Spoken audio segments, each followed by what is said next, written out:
ഭാരതത്തിൽ പലതരത്തിലുള്ള സ്വാതന്ത്ര്യധ്വംസനങ്ങൾ നടക്കുന്നൊരു കാലഘട്ടത്തിലാണ് നാം ജീവിക്കുക. സത്യവിശ്വാസികൾ അതുപോലെ തന്നെ എല്ലാ തരത്തിലും അവഗണിക്കപ്പെടുന്ന ഒരുപറ്റം മനുഷ്യർ ഈ മണ്ണിൻ്റെ മക്കളായിട്ടുണ്ട്. വിശിഷ്യ ഇവിടുത്തെ ന്യൂനപക്ഷങ്ങൾ, ക്രൈസ്തവർ, മിഷണറിമാർ, നാടിന് നന്മ ചെയ്യാൻ വേണ്ടി ജീവിതം ഒഴിഞ്ഞു വെച്ച സന്യസ്തർ, അവരൊക്കെയും സംശയത്തിൻ്റെ നിഴലിൽ നിർത്തപ്പെടുകയും ഏത് നിമിഷം അറസ്റ്റ് ചെയ്ത് തുറുങ്കിലടയ്ക്കപ്പെടുകയും ചെയ്യുന്ന സാഹചര്യം നിലനിൽക്കുമ്പോൾ ഈ ഒരു അവസ്ഥയ്ക്ക് മാറ്റം വരേണ്ടതുണ്ട്. ഈ വീഡിയോ ക്ലിപ്പ് കണ്ടപ്പോൾ എനിക്ക് എന്നെ തന്നെ വിശ്വസിക്കാൻ പറ്റിയില്ല കേട്ടോ. ഞാൻ എന്നെ തന്നെ ഒന്ന് പിച്ചി നോക്കി. ശരിയാണ്, വാസ്തവമാണ്, അതുള്ള വീഡിയോ തന്നെയാണ്. വിശ്വസിക്കാൻ പറ്റുന്നില്ല. കാരണം എന്താ, അതിന് മറ്റൊരു വീഡിയോ ക്ലിപ്പ് കാണണം. അതൊന്ന് കണ്ടു നോക്കാം. ബഹുമാനപ്പെട്ട സിസ്റ്റേഴ്സിന് അർഹമായ നീതി ജാമ്യത്തിലൂടെ ലഭിച്ചു എന്ന് കാണുന്നതിൽ ഞങ്ങൾക്ക് വളരെ സന്തോഷമുണ്ട്. വൈകിയാണ് എങ്കിലും ഈ കാര്യത്തിൽ കേന്ദ്ര സർക്കാർ ഉണർന്ന് പ്രവർത്തിച്ചതിൽ ഞങ്ങൾക്കുള്ള നന്ദി അറിയിക്കുകയാണ്. ബഹുമാനപ്പെട്ട കേന്ദ്ര ആഭ്യന്തരമന്ത്രിയും പ്രധാനമന്ത്രിയും ഈ കാര്യത്തിൽ ഇടപെട്ടു എന്നാണ് ഞങ്ങൾ മനസ്സിലാക്കുന്നത്. അതിലുള്ള നന്ദിയും സ്നേഹവും ഞങ്ങൾ ഈ അവസരത്തിൽ പങ്കുവയ്ക്കുന്നു. ഇത് രണ്ടും കണ്ടു കഴിഞ്ഞപ്പോൾ നിങ്ങൾക്ക് എന്താണ് തോന്നിയത്? ഒരേ വ്യക്തി തന്നെയാണ് ഈ പറയുന്നത്. ക്രിസ്ത്യാനികൾക്കെതിരെ വലിയ തോതിലുള്ള ആക്രമണം നടന്നുകൊണ്ടിരിക്കുന്നു. ക്രിസ്ത്യാനികളെ ഇന്ത്യയിൽ വലിയ തോതിൽ, അല്ലെങ്കിൽ ക്രിസ്ത്യാനികൾ വലിയ തോതിൽ ഇന്ത്യയിൽ ആക്രമിക്കപ്പെടുന്നു. അല്ലെങ്കിൽ ക്രിസ്ത്യാനികൾക്ക് ഇവിടെ സമാധാനപരമായി ജീവിക്കാൻ, അവരുടെ മതപരമായ വിശ്വാസങ്ങൾ പുലർത്തിക്കൊണ്ട് ജീവിക്കാനുള്ള ഒരു അന്തരീക്ഷം നിലനിൽക്കുന്നില്ല എന്ന് വേണം ഈ സ്വാതന്ത്ര്യ ദിനത്തിലും അദ്ദേഹം പറഞ്ഞു വയ്ക്കുന്നത്. അതിന് തൊട്ട് മുമ്പാണ് 2 കന്യാസ്ത്രീകളെ ഛത്തീസ്ഗഡിൽ അറസ്റ്റ് ചെയ്യപ്പെട്ടപ്പോൾ അവിടെ ജാമ്യം കിട്ടി പുറത്തു വന്നപ്പോൾ ഈ പിതാവ് നരേന്ദ്രമോദിയെയും അമിത്ഷായെയും നന്ദി അറിയിച്ചുകൊണ്ട് ഒരു പ്രസ്താവന ഇറക്കിയത്. അതെന്തിനാണെന്ന് ആലോചിച്ചിട്ട് നമുക്ക് പിടിയിട്ടില്ല. കാരണം അറസ്റ്റ് ചെയ്തത് BJP ഗവൺമെൻറ്, ഛത്തീസ്ഗഡിലെ BJP ഗവൺമെൻറ്, ആ പോലീസാണ്. ആ ഗവൺമെൻറ്റല്ലല്ലോ ജാമ്യം കൊടുക്കുന്നത്, കോടതിയാണ് ജാമ്യം കൊടുക്കുന്നത്. പക്ഷെ നന്ദി പറഞ്ഞിരിക്കുന്നത് കേന്ദ്ര ഗവൺമെൻറ്റിന്. അതിൻ്റെ ആവശ്യം എന്താണെന്ന് നമുക്ക് മനസ്സിലായില്ല. എന്തായിരുന്നു അതിൻ്റെ ഉദ്ദേശം? കേന്ദ്ര ആഭ്യന്തരമന്ത്രി വിചാരിച്ചാൽ ഒരാൾക്ക് ജാമ്യം കിട്ടുക എന്ന് പറഞ്ഞാലും കിട്ടാതിരിക്കുക എന്ന് പറഞ്ഞാലും നമ്മുടെ നാട്ടിലെ നിയമവ്യവസ്ഥിതി വലിയ അപകടത്തിലായി എന്ന് തന്നെയാണ് അതിൻ്റെ അർത്ഥം. എന്താണ് ഈ പിതാവ് ഉദ്ദേശിച്ചതെന്ന് എനിക്ക് മനസ്സിലാകുന്നില്ല. രാഷ്ട്രീയക്കാർ സ്വാഭാവികമായിട്ടും അവരുടെ കൂടെ നിന്ന് അതിനു വേണ്ടിയുള്ള ശ്രമങ്ങൾ നടത്തി BJPയോട് നന്ദിയുണ്ടെന്നൊക്കെ പറഞ്ഞാൽ നമുക്ക് മനസ്സിലാക്കാം. പക്ഷെ അമിത്ഷായോടും നരേന്ദ്രമോദിയോടും നന്ദി പ്രകടിപ്പിക്കുക എന്ന് പറഞ്ഞാൽ അത് മറ്റെന്തോ സൂചനയുണ്ട്. പിതാവ് ഇതിപ്പോൾ മാത്രമല്ല പറഞ്ഞിരിക്കുന്നത്, പണ്ടൊരിക്കലും 300 രൂപ റബ്ബറിന് തന്നാൽ ഞങ്ങളൊരു MP നിങ്ങൾക്ക് ഉണ്ടാക്കി തരാമെന്ന് പറഞ്ഞിട്ടുണ്ട്. അതുകൊണ്ടാണ് ഗോവിന്ദ് മാഷ് ഇങ്ങനെ പറഞ്ഞത്. അത് നമുക്ക് കേട്ടു നോക്കാം. ഛത്തീസ്ഗഡിൽ കന്യാസ്ത്രീകൾക്കെതിരായിട്ട് കടന്നാക്രമം പമ്പ്ളാനി അപ്പഞ്ഞിട്ടി അവസരവാദം ഇത്രയും ശക്തിയായിട്ട് പറയുന്ന വേറൊരാളുമില്ല. അതുകൊണ്ടാണ് ജാമ്യം കിട്ടിയപ്പോൾ സ്തുതി. ആർക്ക്? കേന്ദ്ര അമിത്ഷാ ഉൾപ്പെടെയുള്ളവർക്ക് സ്തുതി. അച്ഛന്മാർ കേക്കും കൊണ്ട് പോയി സൂപ്പിടാൻ. എവിടെ? RSന്റെ ഓഫീസിൽ നിന്ന് ഇറങ്ങുമ്പോഴാണ് വേറൊരു വിവരം. ഒഡീഷയിൽ കന്യാസ്ത്രീയെ മാത്രമല്ല അച്ഛനെയും അടിച്ചു. അപ്പോൾ വീണ്ടും BK സനോജും ചില കാര്യങ്ങൾ പറഞ്ഞു. അതും കൂടെ കേട്ടാൽ നമുക്ക് കാര്യങ്ങൾ കുറച്ചുകൂടെ വ്യക്തമാകും. ഉന്നയിക്കപ്പെട്ട വിമർശനങ്ങളിൽ ആത്മാർത്ഥമായി മറുപടി പറയാൻ ഈ പുരോഹിതന്മാർക്ക് കഴിവുണ്ടോ? അതുകൊണ്ട് ഇവരുടെ ഏതെങ്കിലും നേതാവിന്റെ പ്രസ്താവനക്കനുസരിച്ച് ആ കമ്മ്യൂണിറ്റി മുഴുവൻ ഇവരുടെ കൂടെ അണിനിരക്കും എന്ന ഒരു വ്യാമോഹവും ഇവർക്ക് വേണ്ടതില്ല. ഇത് രണ്ടും കേട്ട് കഴിഞ്ഞപ്പോൾ നിങ്ങൾക്ക് എന്താണ് തോന്നിയത്?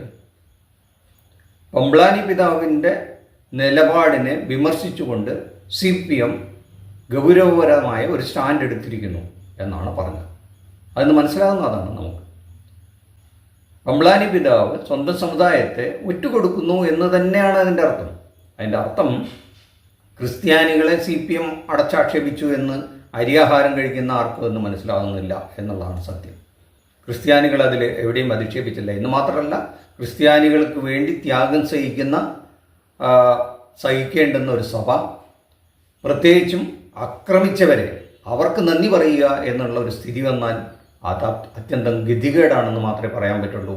ആ ഒരവസ്ഥയിലേക്ക് ആ സഭ പോയി കഴിഞ്ഞു എന്നുള്ളതാണ് ഗോവിന്ദൻ മാഷ് ചൂണ്ടിക്കാട്ടിയത്. അല്ലെങ്കിൽ സഭയെ കുറ്റപ്പെടുത്തുകയല്ല, ആ സഭയ്ക്ക് നേതൃത്വം നൽകുന്ന ഒരു പിതാവ് എടുത്ത ഒരു നിലപാടിനെതിരെ മാഷ് ആ നിലപാടെടുത്തു. പക്ഷെ ഗോവിന്ദൻ മാഷെ അതേ സഭയിലെ തലശ്ശേരിയിലെ മറ്റൊരു പിതാവ് എങ്ങനെയാണ് കാര്യങ്ങൾ പറഞ്ഞത് എന്ന് നമുക്കൊന്ന് കേട്ടു നോക്കാം. മൈക്ക് കാണുമ്പോൾ, മുമ്പിൽ കുറച്ച് ജനങ്ങളെ കാണുമ്പോൾ നിലവിട്ട് സംസാരിക്കരുത്. ഗോവിന്ദൻ മാഷ് ഒരാവേശത്തിനങ്ങ് പറഞ്ഞു പോയതാണ്. ആവശ്യത്തിനുള്ള വീണ്ടും വിചാരമില്ലാതെ പറയുന്നത് എന്താണെന്ന് ചിന്തിക്കാതെ പറഞ്ഞതെന്നാണ് ഞാൻ കരുതുന്നത്. അല്ലെങ്കിൽ ഇപ്പം ഗോവിന്ദസ്വാമി പറയുന്നത് നമ്മൾ കാര്യമായിട്ട് എടുക്കുക. ആ നിലയിലേക്ക് സമുന്നതനായ ഒരു പാർട്ടിയുടെ പൊസിഷനിലിരിക്കുന്ന ഗോവിന്ദൻ മാഷ് സംസാരിക്കാൻ പാടില്ലെന്നുള്ളതാണ് ഞങ്ങളുടെയൊക്കെ അഭിപ്രായം. കണ്ടപ്പോൾ നിങ്ങൾക്ക് എന്താ തോന്നിയേ? ഗോവിന്ദസ്വാമിയോടാണ് ഗോവിന്ദൻ മാഷെ ഉപമിപ്പിച്ചിരിക്കുന്നത്. നമുക്ക് മനസ്സിലായില്ലേ, ഗോവിന്ദൻ എന്നുള്ള വാക്കാണ് അദ്ദേഹം പറഞ്ഞത്. എന്ന് മാത്രമല്ല, സഭയ്ക്ക് രാഷ്ട്രീയമില്ല പോലും. സഭ പ്രത്യേകിച്ച് ഒരു കക്ഷിയോടും മമത കാണിക്കാറില്ല. CPM ആയാലും BJP ആയാലും കോൺഗ്രസ് ആയാലും ഒന്നും ഒരു മമതയില്ല. ഒക്കെ വിഷയത്തിൻ്റെ അടിസ്ഥാനത്തിനാണ് പോലും. അത് ശരിയാണോ എന്ന് ഇതേ ഫാദറിൻ്റെ മറ്റൊരു പ്രസ്താവന കണ്ടാൽ നമുക്ക് മനസ്സിലാവും. കണ്ടു നോക്കാം. ലാവലിനും കൂടെ അതിന് കൊടുത്ത് പറയണം.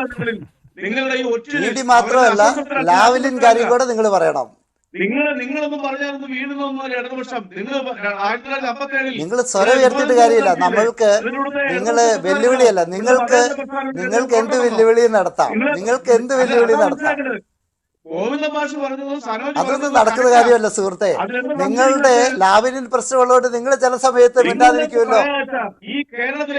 എന്നെ കൊണ്ട് കൂടുതൽ പറയിക്കരുത്, അത് നിങ്ങൾക്ക് ബുദ്ധിമുട്ടുണ്ടാകും. ഞാൻ പല കാര്യങ്ങളും തുറന്നു പറയും.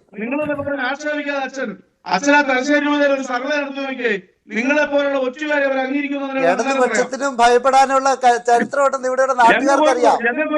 നിങ്ങൾക്കും ഭയപ്പെടാനുള്ള കാര്യങ്ങളുണ്ടെന്ന് ഞങ്ങൾക്കറിയാം. നിങ്ങളെ ED ഭയപ്പെടുത്തുന്നതാണ്. നിങ്ങളെ ലാവലിൻ കേസ് നിങ്ങളെ ഭയപ്പെടുത്തുന്നതാണ്. ഒരു കക്ഷി രാഷ്ട്രീയത്തോട് ഞങ്ങൾക്ക് അനുഭവമില്ല. ഞങ്ങൾക്ക് സ്വതന്ത്ര നിലപാടുണ്ട്. ജനങ്ങളെ പോലെ ഒറ്റ കൊടുത്തുകൊണ്ട് നിങ്ങൾ 3-4 പേരുടെ സംരക്ഷണത്തിന് വേണ്ടി ചെയ്യുന്ന ഈ ജൽപ്പനങ്ങൾക്കൊന്നും ഇനി കേരളം വെച്ച് കൊടുക്കത്തില്ല. അതാ പറഞ്ഞേ, ചരിത്രം തന്നെ പിന്നെ നിങ്ങൾ എവിടെ നിന്ന് ഞങ്ങളുടെ ആളുകൾ അങ്ങനെ ഒറ്റുകൊടുക്കുന്നില്ല. നിങ്ങള് ഉദ്ദേശിക്കുന്ന ആളുകളല്ല ഞങ്ങള്. നിങ്ങൾ വെറുതെ ഒച്ച വെച്ച് വേളം വെച്ച് പറഞ്ഞതുകൊണ്ടൊന്നും ഞങ്ങളുടെ ആളുകൾ അങ്ങനെയൊന്നും പറയല്ല.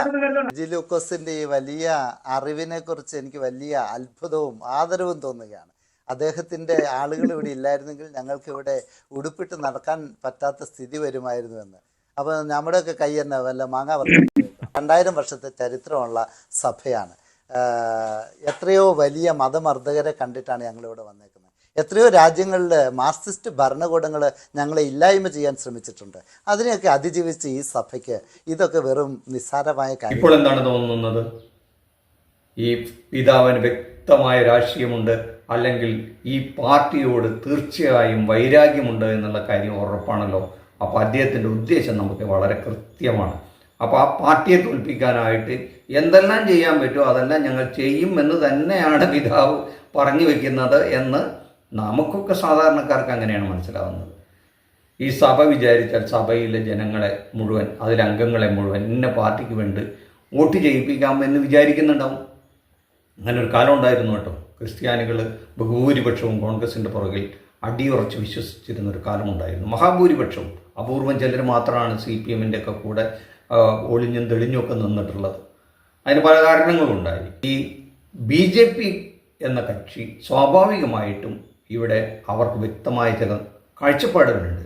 ഇന്ത്യ എന്നത് ഭാരതം എന്നുള്ള ഒരു സംസ്കാരത്തെ പിൻപറ്റി വന്ന രാജ്യമാണെന്നും ഇവിടെ ഹിന്ദുക്കളുടെ ഒരു സംസ്കാരവുമായി ബന്ധപ്പെട്ട് നിലനിൽക്കേണ്ട ഒരു രാജ്യമാണെന്നും മറ്റുള്ളവരെല്ലാം പുറമേ നിന്ന് വന്നവരാണെന്നും അവർ ഇമ്പോർട്ട് ചെയ്യപ്പെട്ടതാണെന്നും ഈ പറയുന്ന മഹാഭൂരിപക്ഷം വരുന്ന ഹിന്ദു സമുദായത്തിൻ്റെ സംസ്കാരത്തിനോട് ഇഴുകിച്ചേർന്നവരങ്ങനെ നിന്നോളണം, അതല്ലെങ്കിൽ എന്നാണ് പറയുന്നത്. ഛത്തീസ്ഗഡൊക്കെ അതിന് ഉദാഹരണമാണ്, മറ്റു പല സംഭവങ്ങളും അതിന് ഉദാഹരണമാണ്. അപ്പോൾ അതിന് വിധേയരായി ഞങ്ങൾ നിന്നോളാം എന്ന് പമ്പളാനി പിതാവ് ഉറക്കെ വിളിച്ചു പറയുന്നതിന് തുല്യമായിട്ടാണ് മറ്റു പലരും പറയുന്നത്. അത് വിമർശിക്കുന്ന ഗോവിന്ദൻ മാഷും സനോജൊക്കെ അതാണ് പറയുന്നത് എന്നാണ് നമുക്ക് മനസ്സിലാവുന്നത്.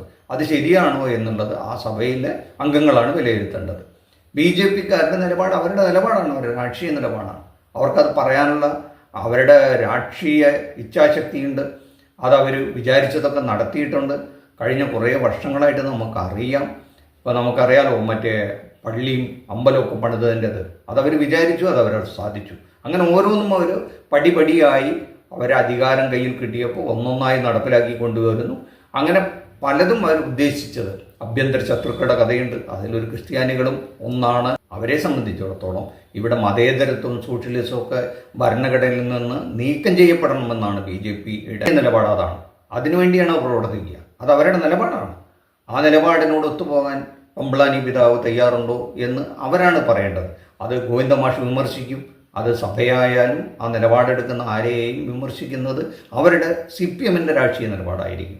കിട്ടേണ്ടത് കിട്ടിയപ്പോൾ തോന്നേണ്ടത് തോന്നി എന്ന് പറയുന്ന പോലെ ഗോവിന്ദ മാഷ് പറഞ്ഞപ്പോൾ അത് കൊള്ളേണ്ടടുത്ത് കൊണ്ടു എന്നുള്ളത് തന്നെയാണ്. കാരണം മഹാഭൂരിപക്ഷം വരുന്ന ക്രിസ്ത്യാനികൾക്കും ആ ഉള്ളിൻ്റെ ഉള്ളിൽ കന്യാസ്ത്രീകളെ അന്യായമായി അറസ്റ്റ് ചെയ്തതിലൊക്കെയുള്ള പ്രതിഷേധമുണ്ട്. അത് പമ്പ്ളാനി പിതാവ് അമിത്ഷായ്ക്കും നരേന്ദ്രമോദിക്കും BJPക്കും നന്ദി അറിയിച്ചതുകൊണ്ട് തീരുന്നതല്ല. അങ്ങനെ നന്ദി അറിയിക്കേണ്ട ഒരു വിഷയമല്ല എന്ന് ബഹുഭൂരിപക്ഷം വരുന്ന ക്രിസ്ത്യാനികൾക്കും ഉള്ളിൻ്റെ ഉള്ളിലുണ്ട് എന്ന് പമ്പ്ളാനി പിതാവ് തിരിച്ചറിഞ്ഞതിൻ്റെ വെളിച്ചത്തിലായിരിക്കണം പമ്പ്ളാനി പിതാവ് ഇങ്ങനെ ഒരു പ്രസ്താവന ഇറക്കിയിരിക്കുന്നത്. നിങ്ങൾക്ക് എന്താണ് തോന്നുന്നത് ഇത് കേട്ടിട്ട്? പമ്പ്ളാനി പിതാവ് അത്തരം ഒരു ചിന്താഗതിയിൽ നിന്നായിരിക്കുമോ ഇങ്ങനെ ഒരു പ്രസ്താവന? അതോ എന്തായാലും ശാന്തിയും സമാധാനത്തോടും കൂടെ എല്ലാ വിഭാഗങ്ങളും, എല്ലാ മതവിഭാഗങ്ങളും ഇന്ത്യയിൽ കഴിഞ്ഞുകൂടണം. പമ്പ്ളാനി പിതാവ് വിവാദങ്ങൾ കൊളുത്തിവിടുന്ന ഒരു മതമേലധ്യക്ഷനാണ്. വേണ്ടതിനും വേണ്ടാത്തതിനുമൊക്കെ രാഷ്ട്രീയം പറയുന്ന ആളാണ്. നമുക്ക് വ്യക്തമായിട്ട് അറിയാം ഈ രാഷ്ട്രീയ നിലപാട് എന്താണെന്ന്. ഓരോ മതമേലധ്യക്ഷന്മാരും ഓരോ വ്യക്തികളാണ്. അടിസ്ഥാനപരമായി അവരുടെ ഉള്ളിൽ ഒരു രാഷ്ട്രീയ ചിന്താഗതി കാണും. അത് സന്ദർഭത്തിനനുസരിച്ചിട്ട് തങ്ങളുടെ കാര്യം സാധിച്ചെടുക്കാനായിട്ട് ആരെയാണോ സൂപ്പിടേണ്ടത്, അതാണ് ഈ വിഷയാധിഷ്ഠിതം എന്ന് പറയുന്നത്. ആ വിഷയത്തിന് കാര്യസാധ്യത്തിന് ആരുടെ കൂടെ നിന്നാലാണോ കാര്യം സാധിക്കുക അത് നേടിയെടുക്കാനായിട്ട് മിടുക്കന്മാരാണ് എന്നുള്ള കാര്യത്തിൽ തർക്കമില്ല. അതുതന്നെയാണ് ഇവിടെയും സംഭവിച്ചിരിക്കുന്നത്. പക്ഷേ ഇന്ന് ഇങ്ങനെ മാറ്റി പറയാനുണ്ടായ ചേതവ് വികാരം എന്താണെന്ന് നമ്മളെ അതിശയിപ്പിക്കുന്നു. അപ്പോൾ ഗോവിന്ദൻ മാഷ് ഉദ്ദേശിച്ച കാര്യം നടന്നിരിക്കുന്നു എന്നാണ് നമ്മുടെ ടേക്ക്. അത് ഈ വീഡിയോ ഇഷ്ടപ്പെട്ടെങ്കിൽ ലൈക്ക് ചെയ്യുക, ഷെയർ ചെയ്യുക. ചാനൽ ഇതുവരെയ്ക്കും സബ്സ്ക്രൈബ് ചെയ്തില്ലെങ്കിൽ സബ്സ്ക്രൈബ് ചെയ്യുക. Thank you.